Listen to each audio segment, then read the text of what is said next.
Hola y bienvenidos al canal de Supersonido. Hoy les traemos la segunda parte de nuestra conversación con Kirill Nenarokomov, quien es el jefe internacional de ventas de la marca REL, fabricante por 35 años de subwoofers y nada más. En esta ocasión vamos a presentar un sistema más sencillo, comprendido por un sistema Musical Fidelity M6 SI, una pareja de Super Lintons y subwoofers de la serie Classic, en este caso los Classic 99. Un setup mucho más sencillo que el Line Array al que hemos presentado en el primer vídeo, pero no menos eficiente. Así que vamos al rollo.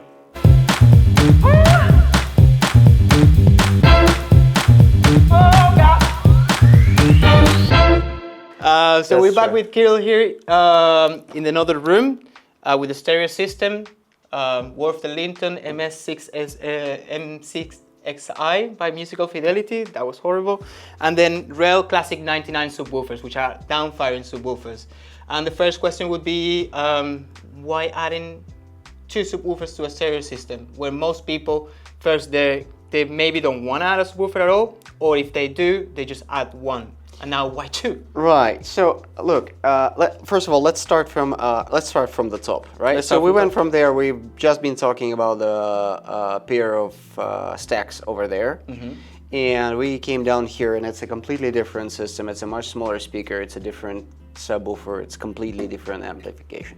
So I think what's important to mention here is that any hi-fi system is pretty much hi-fi system approach is scalable. Well, REL approach is scalable as well, right? So in different budget, different room, different application, you can build a system that is as huge or big as upstairs, or you can build a system like this or even smaller, and then you can still achieve an amazing, very honest and very touching result.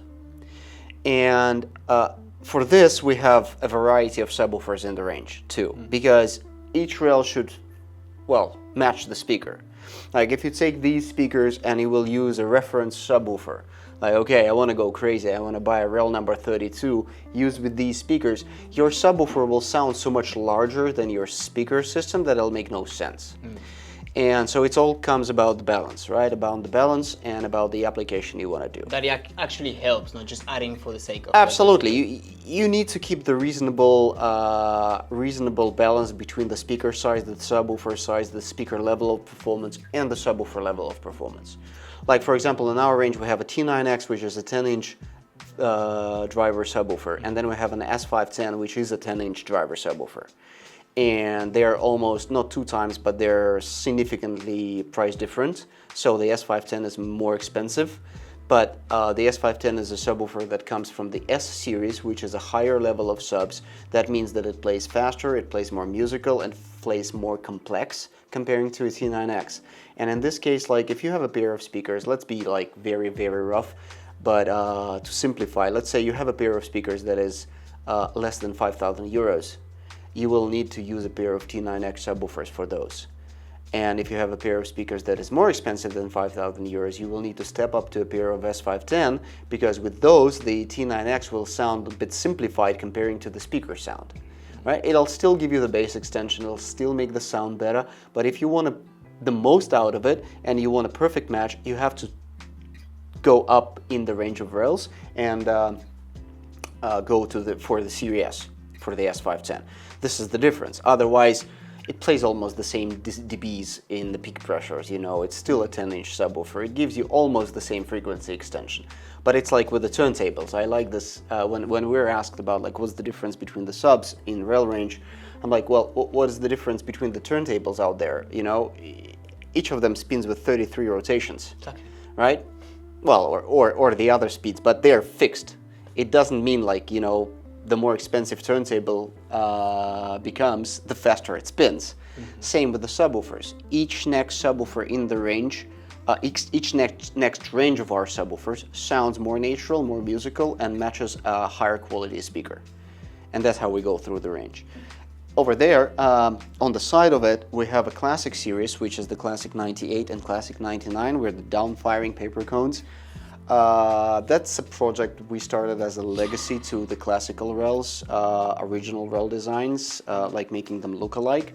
But we also know that a closed cabinet with a down-firing driver gives you a little bit of a different bass character.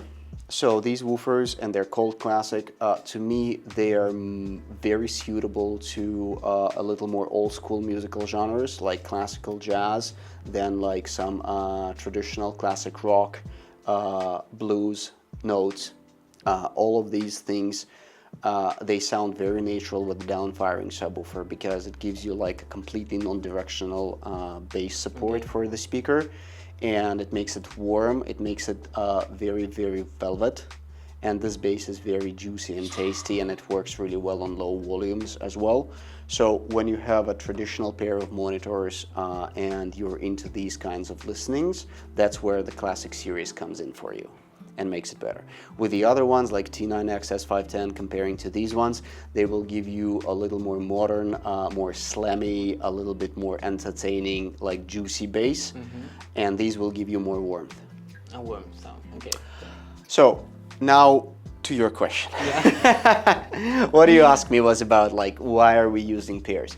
Yeah. We are always using the pairs because, as I explained before and I mentioned what the subwoofer does, it creates the floor for the speaker, the fundamental support for the speaker.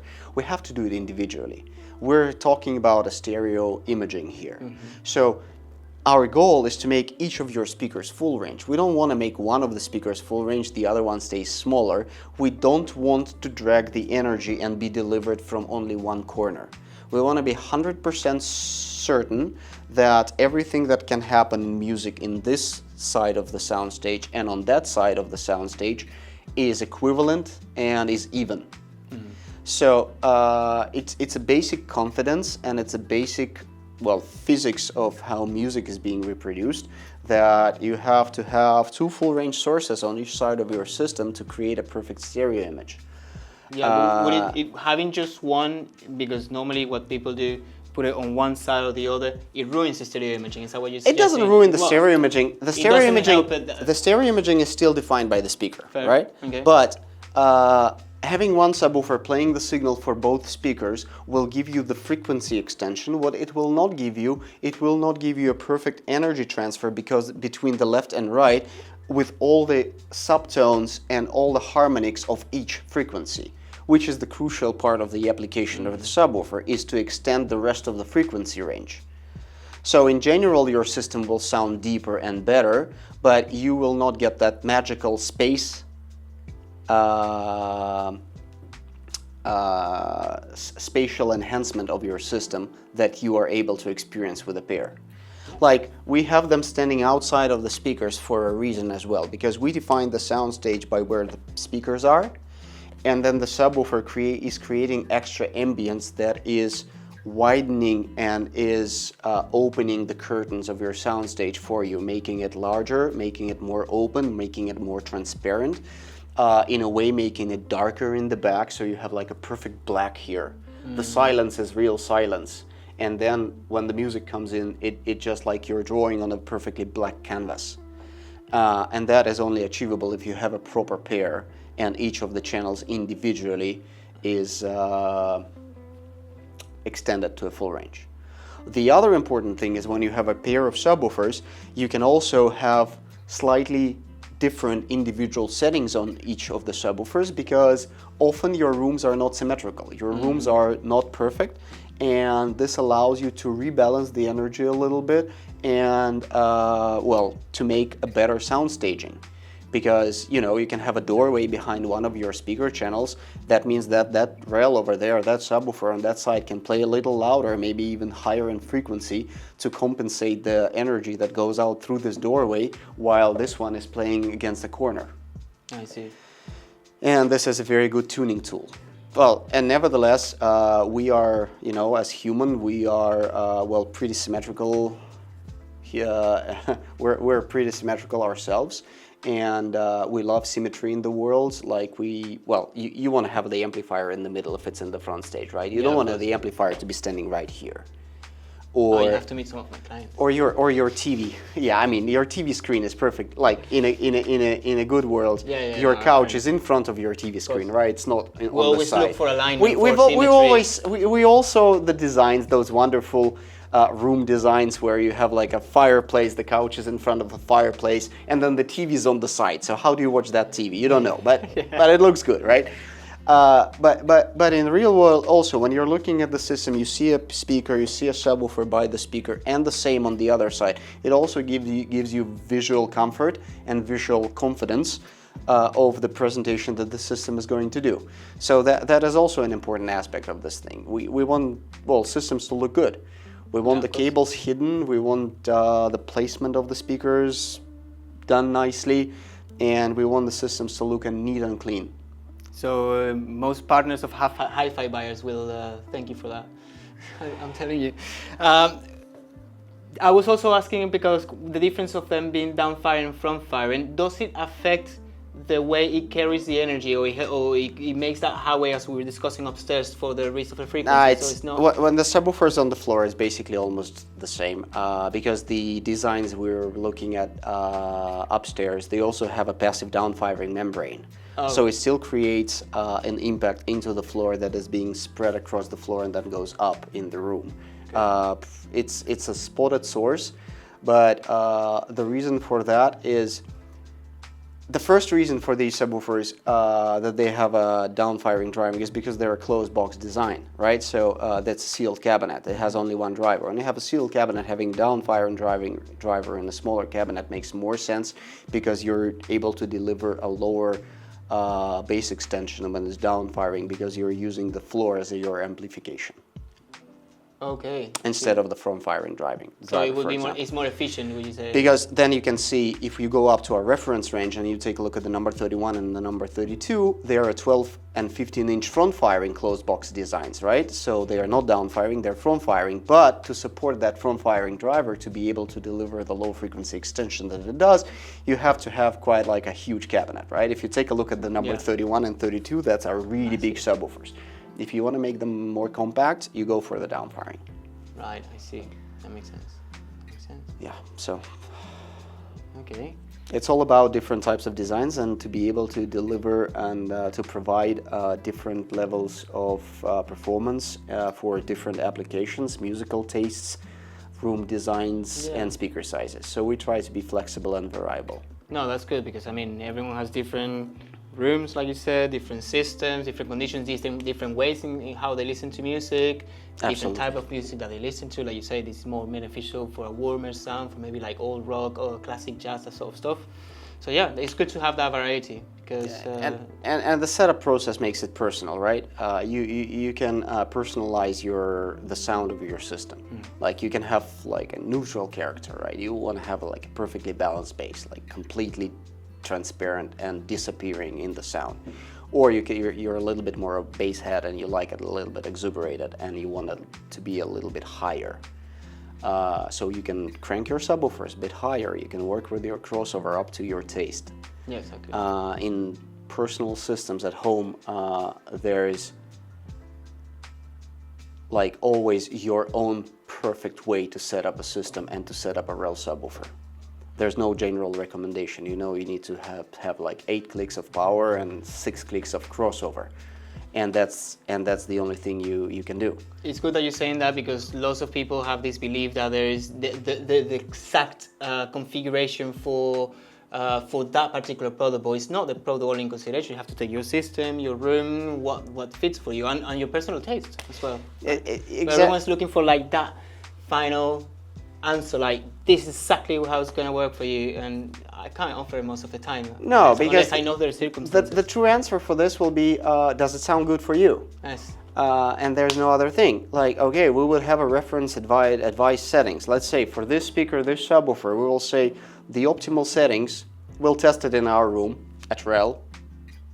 And we'll say the optimal settings for these subwoofers with these speakers are like 8 clicks of gain and 12 clicks of crossover. So you take the system home, you set it up to these settings, and it, well, doesn't sound right. It doesn't sound good. You change these settings a bit, you take the volume 1 click higher, you take the crossover 2 clicks lower, it sounds obviously much better. like, well, that's the correct setting then. You've seen me setting the subwoofers up on each subwoofer upstairs, and even here. We get to a point when the subwoofer is properly placed, then we start moving the gain or the crossover. You play a song you know. You play a song that you really know, you move the gain knob or the crossover knob one click up or one click down, and you can hear the difference immediately. When you hear that difference immediately, you're just like, okay, so did it become better or did it become worse? If it became better, you keep going. If it starts getting worse, you stop and you go back. And you just end up where it's in the point where any click up or down makes it worse. And that's your optimal setting. That's where you're done. That's your sweet spot. That's the sweet spot where you get your subwoofer properly set up. En esta serie de vídeo hemos explorado dos maneras de configurar subwoofers con un sistema hi-fi en estéreo. La del vídeo anterior con un line array de 3 subwoofers por cada uno. Y en el de hoy, pues una unidad por cada altavoz. En este caso puede parecer que es muchísima más sencilla la configuración, pero es igual de efectiva y de hecho diría que se adapta mucho más a los que la mayoría de nosotros los consumidores tenemos en casa. Y si tienes alguna pregunta o duda, si tienes la curiosidad de añadir un subwoofer y escalar tu sistema hi-fi al siguiente nivel, pues no dudes en contactarnos, que para eso estamos acá. Puede ser en la forma de un correo electrónico, de dejarnos los comentarios acá mismo en el vídeo o de llamarnos directamente a nuestras tiendas. Recuerda que estamos en Bilbao y en Barcelona y aquí te recibiremos con los brazos abiertos para que escuches el sistema que quieres. Saludos.